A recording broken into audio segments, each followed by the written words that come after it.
بخير. ازيك يا صديقي؟ عامل ايه؟ يا رب تكون بخير. النهاردة أول يوم في التحدي. النهاردة تقريبا 19 حاجة زي كده. المهم إن النهاردة الحد يعني 18 باين. طبعا أنا كعادتي نسيت أجيب حاجة للدايت وكده وأظبط دنيتي من بدري، فاحنا هنشوف ايه اللي موجود ونعمل بيه وخلاص يعني يكن. فأول وجبة دي خلاص أنا اخترعت حاجة كده، حاجة يبقى طعمها حلو إن شاء الله إن شاء الله ولي رب. بس بعد كده بقى احنا جايين نبقى نشوف نجيب ايه. طيب.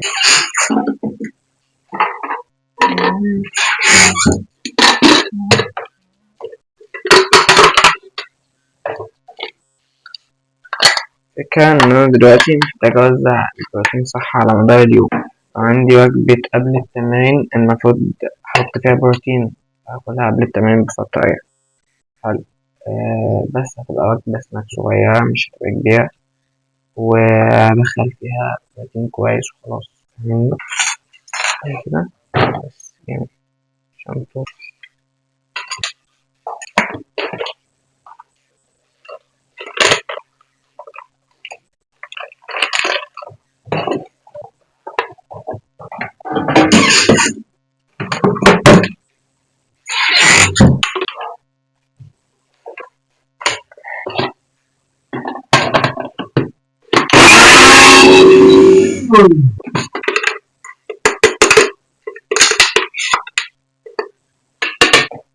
كمية أصغر من حياتي حرفيا. خلاص مش جايب حاجة. حاج افتح طيب عشان خاطر كده شطور. مش شدني، شدني معاك على حاجة. بس بعد ده كله التسوية هيبقى زي الزفت، بس عادي يعني. ده أول فلوج إن أنا آخد ده معانا جوه.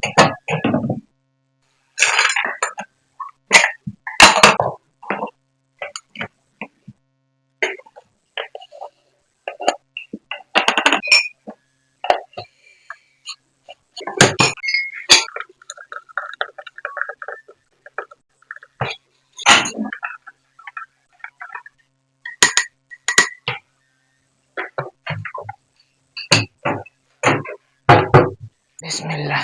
بص، تغاضى عن التصوير النهاردة لأنه غالبا مش هيكون أحسن حاجة. دي أول حاجة أنا شايف نفسي يعني. المهم عندك بقى بعد كده إيه؟ لسه مش عارف أتكلم بس قشطة يعني. حد هيقول لي هي دي وجبة كاملة ووجبة كبيرة وكده؟ لأ، ده سناك عادي مفيش أي حاجة، وسندوتش والدنيا جميلة يعني. بس بحاول أوزن إن أنا آخد بروتين كبير في أول اليوم، وإن أنا واخد وجبة قبل التمرين فيها كارب عالي، لأن أنا إيه، لأن أنا نازل أتمرن كمان مفيش ساعة ونص بالكتير، فمش هلحق أهضم لو أنا خدت وجبة كاملة على بعضها. بس مش أكتر. نقعد نشتغل شوية ونشوف بقى ننزل بقى الجيم. استنى ألاقيك حبايبي، لأن هما لسه المكتب لسه ما نقلتهمش في حتة. عايز أبقى أجوزهم كده وأديهم الأمل. دي أهم واحدة فيهم كلهم، أهم واحدة فيهم كلهم. بص اتفرج. ديت إيه؟ اهوت اسمي نويبي أحمد حافظ، سبورتس نيوتريشن سبيشالست، يعني أخصائي تغذية. ماشي. بص ختم النسر منور. دي أهم واحدة فيهم بالنسبة للبيت كله، معرفش ليه، بس هما بيقولوا لي إن دي أهم. دي من اف دي ال اس نفس الموضوع برضو. اسمه ده سبورتس نيوتريشن سبيشالست. ودي من تاس سبورتس نيوتريشن سبيشالست. دول الكائنات أيام ما كنت بوزني أيام ما كنت زايد في الوزن. بص شوف، كان عندي غدود فوكس. بس تقريبا مظبوط. كان عندي غدود قوي. مش عارف أنا دلوقتي ما عنديش حاجة، وشي فاضي. إن شاء الله يبقى عندي غدود قريب. ودول بتوع السي اف تي نفس الفكرة. الشهادة دي بس إن هي certified personal trainer. ودي برضه ختم الناس، أهم حاجة ختم الناس، هم قالوا لي كده في البيت. بعد كده بعد كده عندك دي شهادة خبرة إن أنا جايب A بلس. دي شهادة يعني الحمد لله إن أنا جبت A بلس. ما أعرفش جبت A بلس بعد تعب وعناء، بس يعني الحمد لله. بس كده. المهم نفتح هذا الشيء، نقعد نشتغل شوية، نمشي إيه دنيتنا، وأعبي الجماعة دول وساعة كده إن شاء الله ننزل الجيم. الساعة دلوقتي 26 دقيقة تقريبا، أنزل على 7:30 كده، نفس الرينج ده.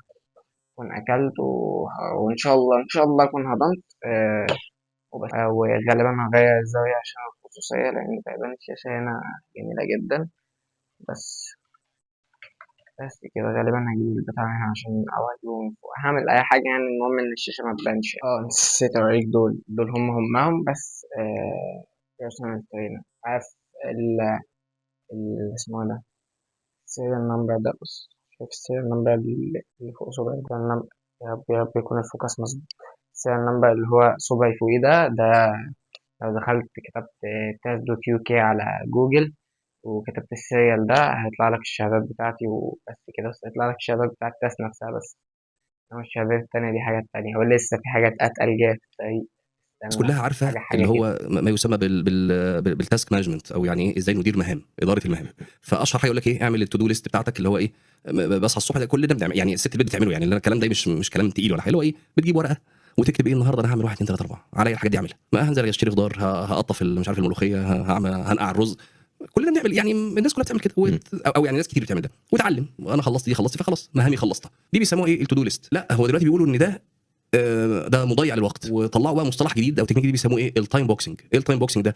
هم اللي بيقول لك لا، انت هتبص لوقتك كانه مربعات، واحنا بنملى مربعات. يعني ايه؟ يعني هتقول انا من 3 ل 3 ونص هقطف ملوخيه. الملوخيه وقتها من 3 ل 3 ونص. ايوه، ليه؟ اصل انا من 3 ونص ل 4 عندي حاجه تانية، انا بعمل كذا. فده بيساعدك انك تعمل ايه، تشغل يومك كله. انما التو دو ليست دي بتساعدك انك تسوف. اي حاجه تعمل اي وقت. فتلاقي نفسك انت من جواك بقى اسوف، اليوم واسع.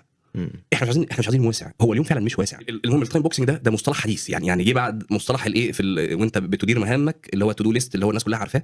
اخترعوا لنا بقى إيه التايم بوكسنج ده. خد المفاجاه دي، التايم بوكسنج ده الامام الغزالي متكلم عنه.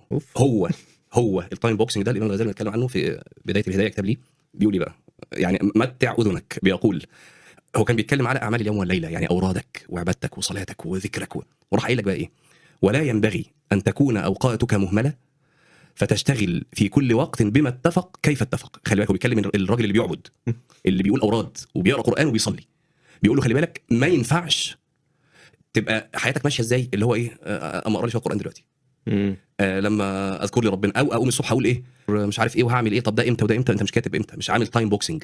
احنا لسه هو هيقول تايم بوكسنج يعني زي ما الكتاب بيقول. فقال لك ايه، فتشتغل في كل وقت بما اتفق كيف اتفق، ما ينفعش، بل ينبغي وترتب اورادك في ليلك ونهارك، وتعين لكل وقت شغلا لا تتعداه، ده بالنص، ولا تؤثر فيه سواه. يعني من 3 ل 3 ونص بعمل كذا، مش هعمل من 3 هي بتاعت كذا. يقول فبذلك بركة الأوقات. فأما إذا تركت نفسك سدى مهملا إهمال البهائم، ده بيكلم بتوع تو ليست، يعني هو الغزالي بيكلم بتوع تو ليست في الشرع. هو بيكلم مين دلوقتي؟ بيكلم فئة بتقول أوراد وبتصلي وبتقرأ قرآن، بس مش موزعة الأوراد على اليوم. فهو شايف كده معناه إيه؟ إن اليوم في أوقات بتقع وإحنا ما عندناش رفاهية. هو الكلام ده يبدو صعب، يبدو صعب، مش على الالزام، يعني حرام ما تعملش كده، ما بنقولش كده، بس اللي عاوز يستغل يومه احسن استغلال، دي طريقه تعرف تعملها. وبتوع الدنيا، يعني احنا لما قلنا تايم بوكسنج، اللي عاملها واحد ما هوش مسلم، يعني هو عاملها عشان ايه، يحقق اكبر استفاده دنيويه، فاولى ان احنا نسحبها للشرع. صح. فهو بيقول لك ايه بقى الغزالي، فاما اذا تركت نفسك سدى مهملا اهمال البهائم لا تدري بماذا تشتغل في كل وقت. شايف، هو بيلح على فكره التايم بوكسنج، اللي هو انت لازم عارف، انت انا صاحي، انا عارف هعمل ايه، حتى لو مش بالساعات بقى، يعني هو زمان ما كانش فيه ساعه، بس انا عارف هعمل ايه من صلاه الفجر لجلسه الشروق. وهو الغزالي عمل كده في كتاب بدايه الهدايه، عمل كده، بيقسم لك يومك كده. طب خلص الشروق، انا عارف هعمل ايه من الشروق لغايه قبل الظهر بساعه، انا عارف هعمل ايه. طب خلص الوقت ده، انا عارف بقى الساعه قبل الظهر دي هعمل فيها ايه. الغزالي بيوزع اليوم كده. فقال لا تدري بماذا تشتغل في كل وقت، فينقضي اكثر اوقاتك ضائعا، واوقاتك عمرك، وعمرك راس مالك، وعليه تجارتك، وبه وصولك الى نعيم دار الابد، نفس من انفاسك جوهره لا قيمه له، يعني لا تقوم، يعني حاجه غاليه جدا يعني. والى اخر بقى الكلام الغزالي. فده تكنيك ممكن يستخدمه التايم بوكسنج. احيانا الواحد بيحط نفسه في وضع ان هو بيشتت نفسه، يعني ويمكن ده بنحاول نبرره، ان انا راجل، انا مالتي تاسكر، يعني انا بقوم بكذا. حاجه جميله، مالتي تاسكر طبعا، دي حاجه جميله، مش كده؟ جميله، المفروض دي اجلد لا دي واحده من الطرق اللي انت عارف اللي هو العبد بتاع 2025 أيوة. المالتي تاسكر بقى اللي مش عارف الاسماء الحلوه دي راح يعمل تحت ضغط. واللويالتي وفي الاخر هو العبد بتاع 2025. الاول ايه المالتي تاسكر ده بالعربي؟ اللي هو ايه؟ اللي هو الواحد اللي يقدر يؤدي عده مهام في وقت واحد. خلينا برضه عشان ما يبقاش ايه يعني مجازي طبعا. هو انا فعلا بقوله ده ابحاث برضه معموله انه لا المالتي تاسكينج دي مش حاجه حلوه دي، انه اني وتيجي تقولها بقى ايه وانت في الانترفيو ولا في المقابله يعني العمل كواحده من نقط القوه عندك ان انا مالتي تاسكر، انا راجل بعرف اعمل كذا حاجه مع بعض. لا هم لقوا ان هو ما فيش كده يعني. هو انت لو عملت ده فده بيكون على حساب الجوده بتاعه العمل. دي حاجه على حساب بقى. خد المفاجاه، لقوا انه المالتي تاسكينج ده واحد من الاعداء بتاعه البرودكتيفيتي الانتاجيه. يعني المالتي تاسكينج اللي هو انك تقعد تعمل كذا حاجه بتقلل الانتاجيه. في ابحاث على ده بتقلل الانتاجيه. ليه؟ لان انت مش هتعرف توصل لنقطه التفكير العميق في اي مهمه من المهام دي، مش هتعرف توصل لها. صح. فاولا بتاثر على الجوده، ثانيا بتقلل الانتاجيه.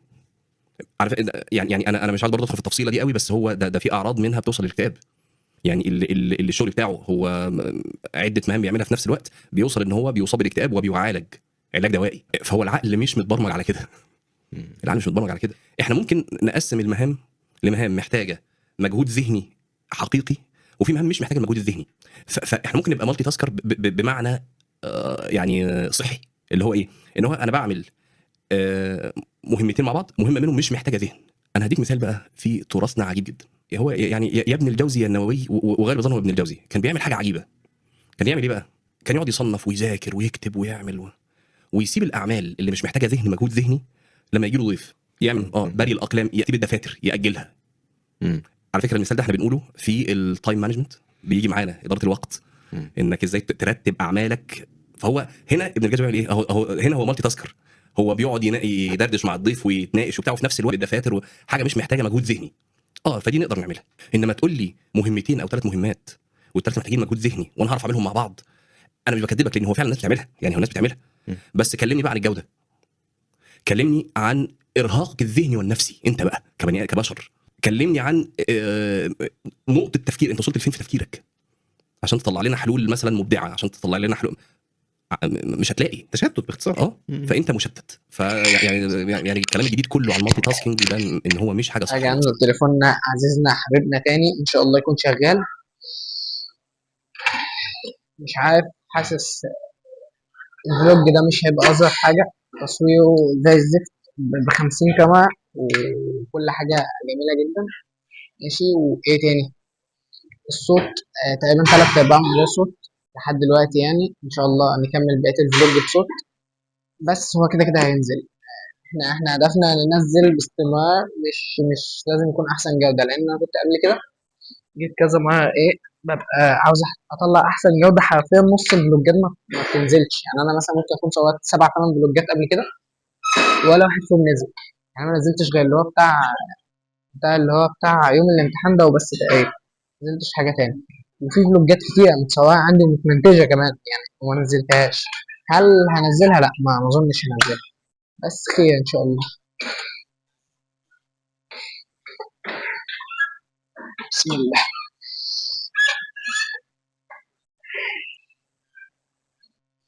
أما أيا يكن كله خير.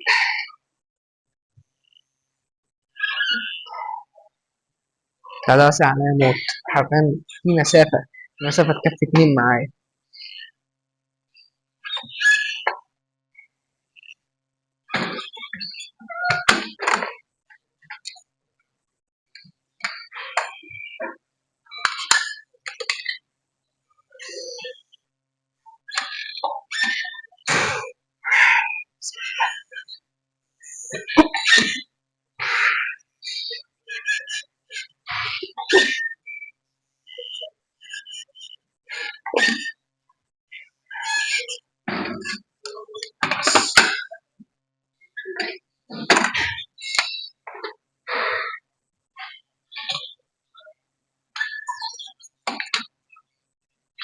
بسم الله.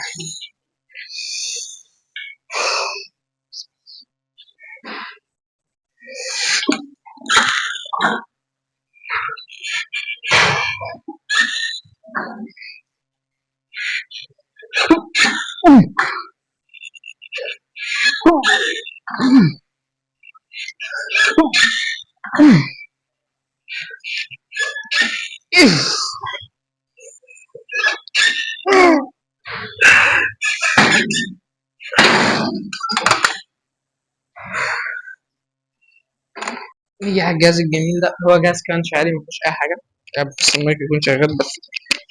جهاز كرانش عادي مفيهوش أي حاجة. بدل ما تلعبوا على الكابل، أي نعم أنا مش مقتنع بيه أوي، بس أنا ثباتي في الكابل زي أصلا مسميه كيرش ماشين، معرفش ليه مسميه كيرش ماشين، بس ماشي. فين المسموع؟ بسم الله.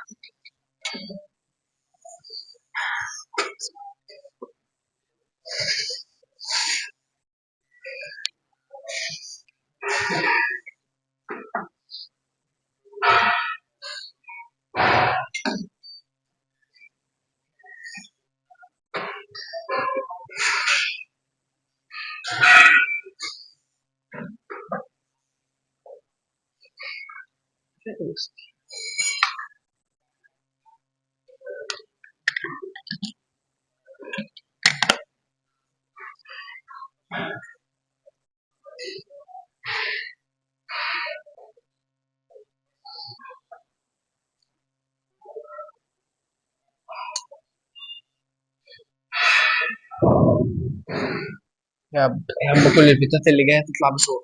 بسم الله الرحمن الرحيم. الاجابه ب.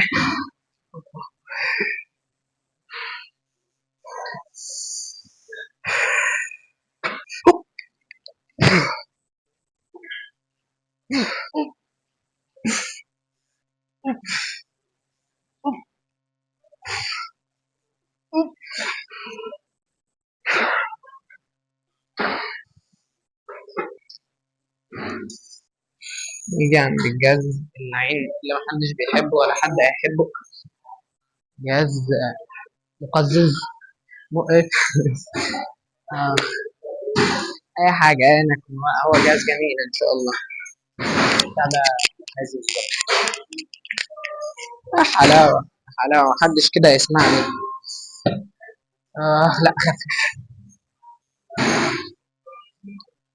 يا رب صوت المايك يطلع مظبوط بعد الهبد وهذا والجو ده كله.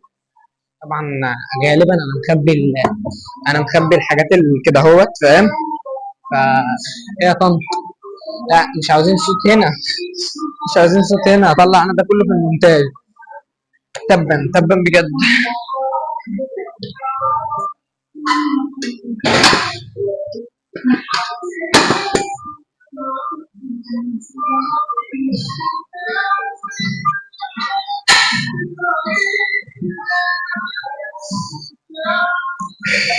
بسم الله الرحمن الرحيم. الإجابة ب.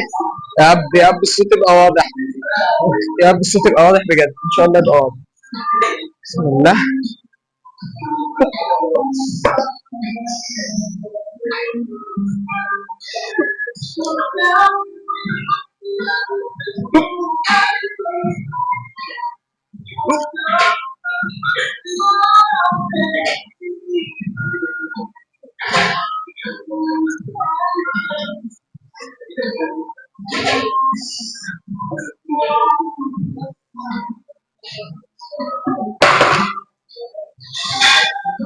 بخاف اوصل للفشل هنا، بخاف قوي.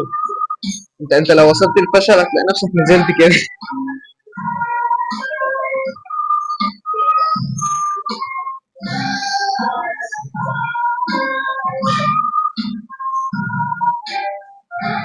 ان شاء الله المايك شغال. رجعت اهوت من الجيم، الحمد لله الحمد لله على خير. مش حاسس الفلوج انها ده احسن حاجه، خصوصا الجزء بتاع الجيم ده، لان التليفون فصل وصورت بتليفون اسامه والمايك كان فاصل، شويه حاجات كده يعني. المهم، الوجبه اللي بعد التمرين هي سناك مش وجبه، عشان أنا كسلت الصراحه اعمل اكل.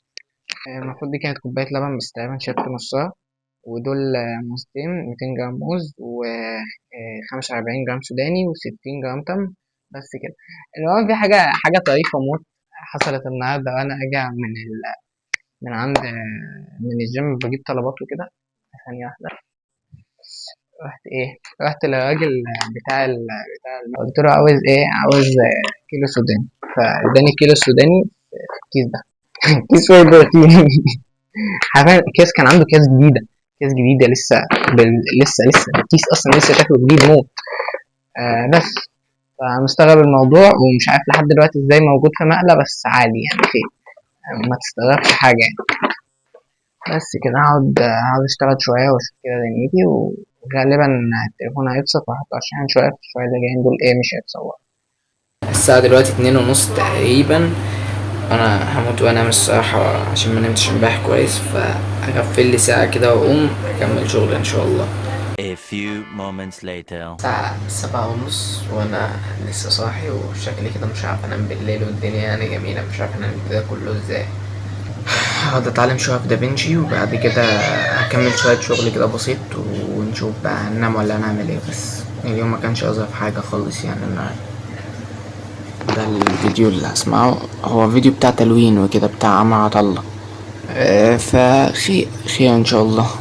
الفيديو اللي بعده لكريم ربيع. كريم ربيع ده يعني تقريبا احسن حد ممكن تسمعه لما تخلص اساسيات دافنشي. يعني بعد ما تخلص الاساسيات هتبدأ في حاجة متقدمة شوية تسمعه. بص دي القناة بتاعته، وده الفيديو اللي هسمعه. هو فيديو ملوش دعوة بيا، بس انا يعني بتعلم من توتوريالز كتير يعني. بس وهنخلص ده ان شاء الله، وهقعد بقى اكمل بقى شغلي عادي يعني، ولا كان في اي حاجة. السلام عليكم. النهاردة تاني يوم، النهاردة الاثنين، الدنيا مش أظرف حاجة.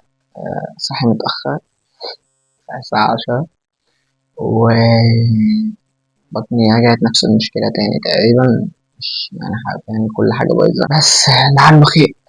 المفروض أروح للدكتور يوم الأربعاء وأشوف الدنيا تمشي ازاي وهكذا، بس خير يعني. بس مش عارف الفلوج التاني هينزل امتى. ممكن ينزل، مش عارف، بس هو يعني المفروض كل أسبوع هينزل فلوج، أو ممكن اتنين حسب مزاجي يعني. لو مزاجي رايق هنزل اتنين، لو عادي فأنا هنزل واحد في الأسبوع. الفلوج ده مش أحسن حاجة، عارف. تصويره مش هيبقى حلو. المونتاج هحاول أهتم بالمونتاج شوية عشان أطلع حاجة معقولة. بس هو كتوتال لأ، مش حلو خالص يعني. غالبا ممكن يطلع حلو، مش عارف، بس هو لحد دلوقتي مش عاجبني. إن شاء الله الفلوج الجاي يكون أحسن. بس كده.